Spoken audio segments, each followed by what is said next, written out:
ఈ బ్యాడ్ కొలెస్ట్రాల్ని కూడా మన ఆయుర్వేద వైద్యంతో ఈజీగా తగ్గించుకోవచ్చు అని చెప్పి మరి మధుసూదన్ శర్మ గారు చెప్తున్నారు. ఆ చిట్కాలు ఏంటో ఇప్పుడు తెలుసుకుందాం. నమస్కారం అండి. నమస్తే.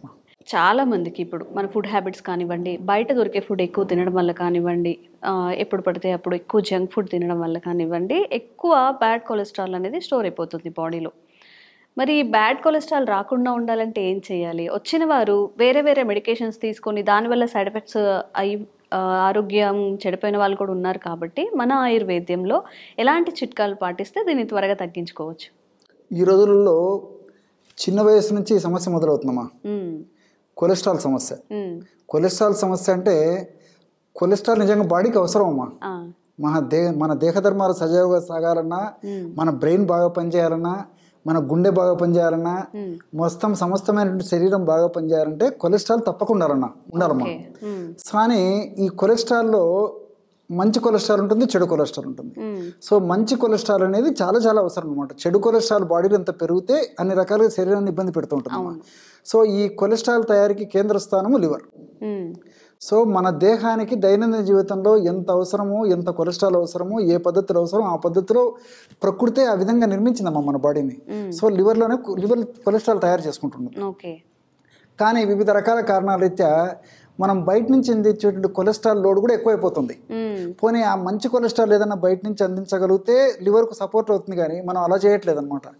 సో మనం తీసుకునేటువంటి ఆహార పదార్థాలు ఉన్నటువంటి వివిధ రకాలైనటువంటి ఈ యొక్క చెడును కలుగ చేసేటువంటి రసాయనిక హానికారకమైన పదార్థాల వల్ల చెడు కొలెస్ట్రాల్ ఎక్కువ ఉత్పత్తి జరుగుతుంది. సో దీనివల్ల లివర్కు మరింత బర్డన్ అయిపోయేటువంటి పరిస్థితి ఏర్పడుతుంది. సో దీనివల్ల ఏం జరుగుతుందంటే ఈ రక్తనాళాలకు సంబంధించినటువంటి పూడికలు ఏర్పడిపోయి గుండెకు సంబంధించినటువంటి సమస్యలు రావడము, అంటే గుండెలో రక్తనాళాలు బ్లాక్ అయ్యాయని చెప్తుంటారు ఈ కొలెస్ట్రాల్ వల్ల అనమాట.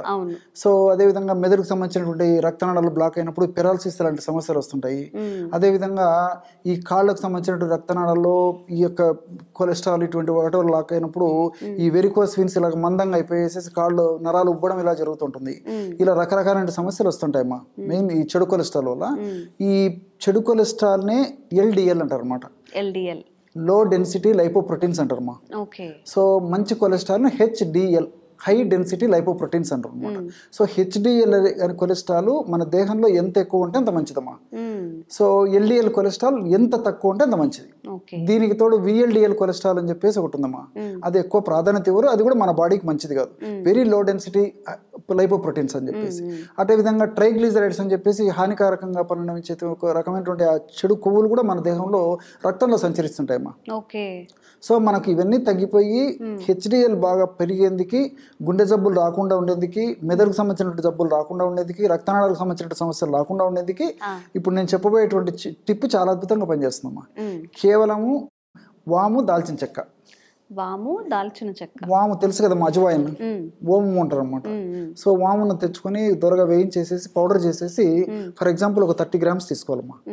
అదేవిధంగా దాల్చిన చెక్కను కూడా చిన్న చిన్న ముక్కలుగా చేసేసి మిక్సీలో వేసేసి పౌడర్ తయారు చేసుకొని అది ఒక 30 grams తీసుకోవాలి. ఈ దాల్చిన చెక్క అనేసరికమ్మా ఏదంటే తీసుకోకూడదమ్మా. ఈ రోజుల్లో ఏమంటే కాదేది కవితకు అనర్హమని మన మహనీయుడు శ్రీశ్రీ చెప్పినట్లు ప్రతిదీ కాదేది కవితకు అనర్హం. అగ్గిపుల్ల, సబ్బు పిల్ల, కుక్క పిల్ల అని చెప్తారు మా శ్రీశ్రీ గారు.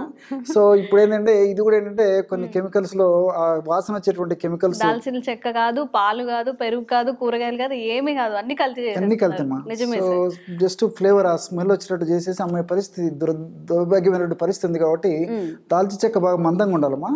తర్వాత బాగా మెలికలు తిరిగి ఉంటుందమ్మా. మందంగా ఉండి మెలికలు తిరిగి మన డిపార్ట్మెంటల్ స్టోర్స్ లో పెద్ద పెద్ద షాప్ లో దొరుకుతాయమ్మా, ఇబ్బంది ఏం లేదు. అటువంటి మంచి దాల్చిన చెక్క తెచ్చుకోవాలి. సో దాల్చిన చెక్క ఒక పొడి 30 grams, వాము పొడి 30 grams, దాల్చిన చెక్క పొడి 30 grams. సో 60 grams అవుతుందమ్మా. ఈ 60 grams మెడిసిన్ 1 month రావాలి. మీకు అది కూడా కరెక్ట్ లెక్క కూడా చెప్తాను చూడండి. ఎలాగంటే మార్నింగ్ 1 gram తీసుకోవాలి, నైట్ 1 gram తీసుకోవాలన్నమాట. మార్నింగ్ బిఫోర్ ఫుడ్ 1 gram తీసుకొని స్వచ్ఛమైనటువంటి తేనె దొరికి వాళ్ళకు షుగర్ ఇలాంటివి లేకుండా, వేరే ప్రాబ్లమ్స్ లేకుండా తేనె వాడదగినటువంటి వాళ్ళందరూ తేనెతో వాడుకోవచ్చు. తేనె వాడుకునేటువంటి వాళ్ళైతే నీళ్ళలో కలిపి తీసుకోవచ్చు. So morning 1 gram, night 1 gram. So రోజు 2 గ్రాములు అనేసరికి నెలకు 60 గ్రాములు అయిపోతుందమ్మా. ఓకే. నేను చెప్పినటువంటి ఔషధం ఒక నెలకు వస్తుంది. అది అయిపోయిన తర్వాత మళ్ళీ కావాలంటే మళ్ళీ ఫ్రెష్గా తయారు చేసుకొని వాడుకోవాలమ్మా. అంతేగాని ఒకేసారి తయారు చేసుకొని వాడుకోవడం వల్ల ఔషధ గుణాలు తగ్గిపోతాయి. ఓకే. సో ఈ విధంగా ఎన్నాళ్ళు వాడినప్పటికీ ఇబ్బంది ఉండదమ్మా. దీనివల్ల అన్ని సైడ్ బెనిఫిట్స్ ఉంటాయి కానీ సైడ్ ఎఫెక్ట్స్ అయితే ఉండవు. సో దీనివల్ల ఏం జరుగుతుందంటే నేను ఇంతకుముందు చెప్పినట్టు మంచి కొలెస్ట్రాల్ బాడీకి ఎంత అవసరమో, ఎంత ఎక్కువగా ఉంటే మంచిదో ఆ లెవెల్కు ఈ యొక్క మెడిసిన్స్ తీసుకుని పోతాయి. చెడు కొలెస్ట్రాల్ విపరీతంగా తగ్గించేస్తాయి, ఫాస్ట్గా తగ్గించేస్తాయి, త్వరగా తగ్గించేస్తాయి. మనం ఆధునికంగా ఆలోచించినప్పటికమ్మా ఈ వాములో థైమాలు, ఫ్లేవనాయిడ్స్ అనేటువంటి రసాయన పదార్థాలు ఉన్నాయమ్మా. ఈ థైమాల్, ఫ్లేవనాయిడ్స్ అనేటువంటి రసాయన పదార్థాలు డైరెక్ట్గా ట్రైగ్లిజరైడ్స్ని తగ్గిస్తాయి, విఎల్డిఎల్ని తగ్గిస్తాయి, ఎల్డిఎల్ అనేటువంటి కొలెస్ట్రాల్ని తగ్గిస్తాయి. అట్నే దాల్చిన చెక్కలో పాలిఫినాల్స్ అని, సినమాల్డిహైడ్ అని, సిసమిక్ యాసిడ్ అని చెప్పేసి ఇవన్నీ ఉంటాయమ్మా. ఇవి రక్తనాళాలను వ్యాకోచం చెందేసేసి రక్తనాళాలలో రక్తం సజావుగా ప్రవహించేటట్టు చేస్తాయి. అంతేకాకుండా ప్రత్యక్షంగా పరోక్షంగా ఈ యొక్క కొలెస్ట్రాల్ను, చెడు కొలెస్ట్రాల్ను తగ్గించేసి మంచి కొలెస్ట్రాల్ను పెంచేందుకు కూడా ఈ దాల్చిన చెక్కలో ఉన్నటువంటి ఈ రసాయన పదార్థాలు ఉపయోగపడతాయమ్మా. సో మనం ఈ రెండు కలిపి వాడుకుంటున్నాం కదా, మల్టిపుల్ బెనిఫిట్స్ ఉంటాయి.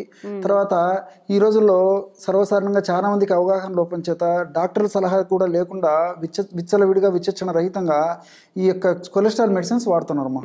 ఈ స్టాటిన్స్, అట్రోవాస్టాటిన్ అని ఇట్లాంటి మెడిసిన్స్ వాడుతున్నారమ్మా. సో తప్పని పరిస్థితుల్లో డాక్టర్ సలహా మేరకు కొద్ది ప్రమాణంలో మరి వాళ్ళు చెప్పినటువంటి నిర్ణీత పద్ధతిలో వాడుకోవడం మంచిది, కానీ వాళ్ళకే వాళ్ళు మరి సొంతంగా వాడుకోవడం మంచిది కదమ్మా. దానివల్ల అనేక రకాలైనటువంటి సైడ్ ఎఫెక్ట్స్ కూడా వస్తున్నాయని చెప్పేసి పరిశోధనలు కూడా తెలుపుతున్నాయి. కాబట్టి మరి అలాంటి వాటికంటే కూడా క్షేమదాయకంగా ఉండేటువంటి ఇలాంటి న్యాచురల్ రెమెడీస్ వాడుకోవడం మంచిదమ్మా.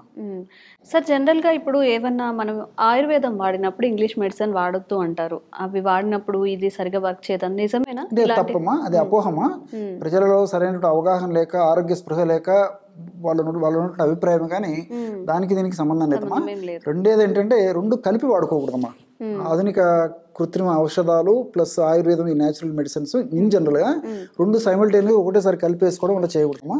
ఒకదానికి కనీసం ఒక అరగంట వ్యవధితో వాడుకోవడం వల్ల ఎలాంటి ఇబ్బంది ఉండదమ్మా. ఇంకోటి ఏంటంటే ఇప్పుడు ఫర్ ఎగ్జాంపుల్ స్టాటిన్స్ అని చెప్పాను. సో ఇప్పుడు ఈ నేను చెప్పినటువంటి మెడిసిన్ వాడుతూ మరి ఒక కొలెస్ట్రాల్ ఎక్కువ ఉన్నప్పుడు స్టాటిన్ కూడా వాడుతుంటే మరి కొన్నాళ్ళకు కొలెస్ట్రాల్ కంట్రోల్ అయిన తర్వాత స్టాటిన్స్ డోస్ తగ్గించవచ్చమ్మా. సో దానివల్ల ఏమంటే మనకు సైడ్ ఎఫెక్ట్స్ తగ్గిపోతాయి. తప్పని పరిస్థితుల్లో వైద్యులు కూడా కొలెస్ట్రాల్ అది కంట్రోల్ అయ్యి నార్మల్కి వచ్చినప్పుడు జనరల్ డోస్ కూడా తగ్గిస్తారు. దానివల్ల సైడ్ ఎఫెక్ట్స్ కూడా లేకుండా ఉంటాయి మనకు. దీనివల్ల కొలెస్ట్రాల్ నియంత్రణలో అంటే మంచి కొలెస్ట్రాల్ బాగా పెరిగి మంచి కొలెస్ట్రాల్ నియంత్రణలో ఉండడమే కాకుండా, అంటే కరెక్ట్ పొజిషన్లో ఉండడమే కాకుండా సైడ్ ఎఫెక్ట్స్ రాకుండా ఉంటాయమ్మా. సో మల్టిపుల్ బెనిఫిట్స్ ఉంటాయి. కాబట్టి మరి వాము మన ఆహార పదార్థాల్లో వాడేది, దాల్చిన చెక్క ఆహార పదార్థాల్లో వాడేది. సో ఈ పద్ధతిలో వాడుకోవడం వల్ల దానిలో ఉన్నటువంటి ఔషధ గుణాలని సక్రమంగా మన బాడీ సద్వినియోగం చేసుకుని మంచి కొలెస్ట్రాల్ పెరిగేందుకు దోహదపడి చెడు కొలెస్ట్రాల్ తగ్గేందుకు ఈ యొక్క ఔషధం ఉపయోగపడుతుందమ్మా. ఓకే, చాలా ఈజీ చిట్కా సార్. అంటే వాము మనకి అవైలబుల్గా ఉంటుంది, దాల్చిన చెక్క అవైలబుల్గా ఉంటుంది, కాబట్టి యూజ్ చేసుకోకుండా చాలా ఈజీగా ఉంటుంది. అంటే ఒక మంచి పద్ధతిలో ఏవైతే మనం తింటున్నామో అవే తీసుకుంటున్నాం. Thank you sir.